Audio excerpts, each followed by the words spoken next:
We've got our first caller on the line, and our first caller is Kevin. Hello, Kevin. Hi guys, good evening. How are you all? Yeah, we're all good, thanks. We're in the midst of a blues legend, Phil Summerhill. Would you like to say hello? Phil, lovely to see you. I can't say I've seen you live, but your stats show that you were one of the greatest goal scorers that we've had, and it's a pleasure to have you on the show. Lovely, thank you very much. There you go. Caller power. Caller power. Kev, it's actually good to hear your voice, and you're the very first live ever person we've had on the show to do the calling. Now, what you've got to do to get the calling, you have to download a small app to your phone. It's called Podbean Live, Podbean space live. And that's all you need. You get it from podbean.com, or I'm sure off the Apple Store. I know you can get it off the Apple Store because I've certainly downloaded it onto my phone. And then you can be part of the show. So, Kev, you're a legend. SRB Media. Okay, SRB Media on Podbean, and then you get all your notifications when we go live. Kev, your thoughts on the game Saturday?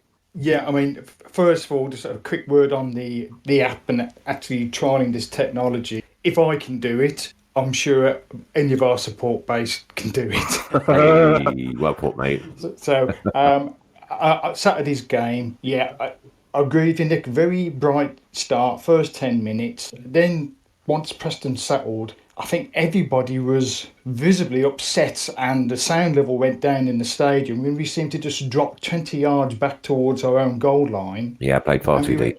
We went to a very, very defensive. I jokingly described it as a 6-3-1. Our back four and two holding midfielders were scared to cross the halfway line, and we paid Preston just too much respect.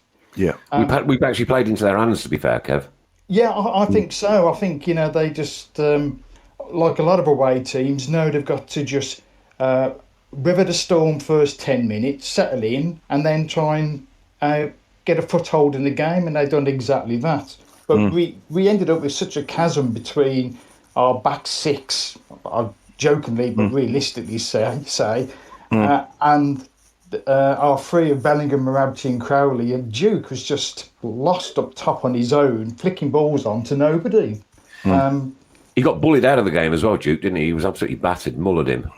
The ref didn't give him anything, though, did he? To the ref, give us nothing all game. No. And I'll come on to the referee in a minute. Well, no, actually, I'll do it now because I saw something. You might be interested in this, Kev, on Facebook earlier, and I did ask the gentleman if I could read it out, and he has kindly accepted, and his name was Mark Kerr. So the ref, Mr. Martin, as often partisan.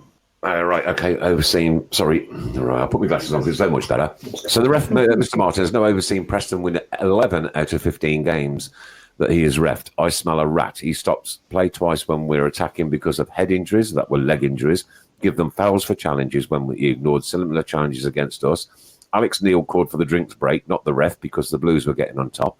Anything Preston wanted, they got. Something very wrong here. And then he put a little update on.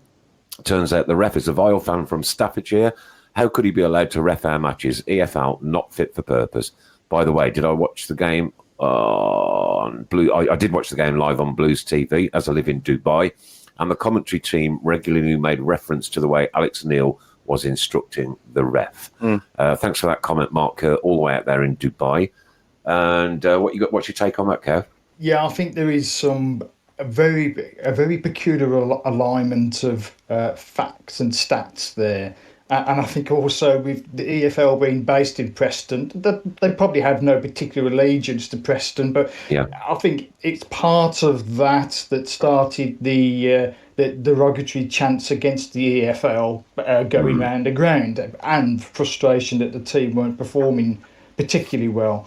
But yes, no one could believe that there was a drinks break called for, and as Pep, fair play to him, said afterwards, he said that, where he's from, they've played in 36 to 40 degrees centigrade pitch-side conditions, and they don't call for a drinks break. We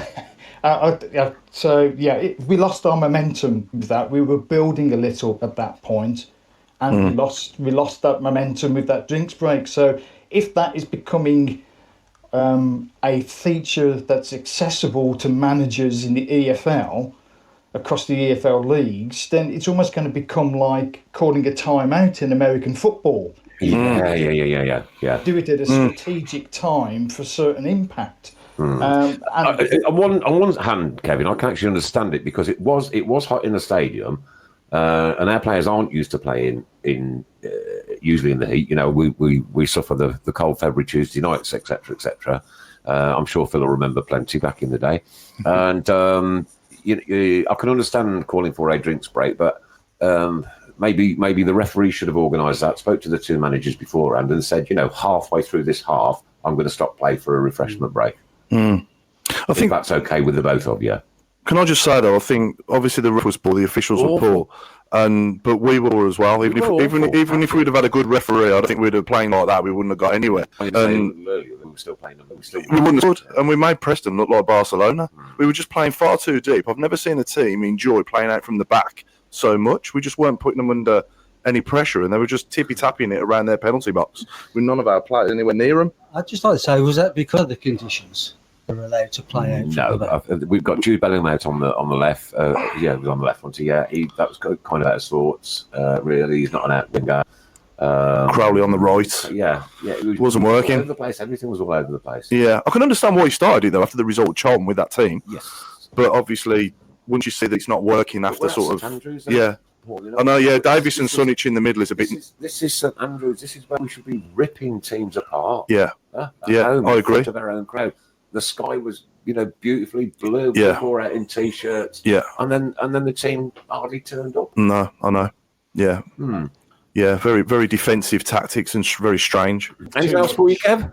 I was just going to say very, very quickly. Let other people get on with some chat.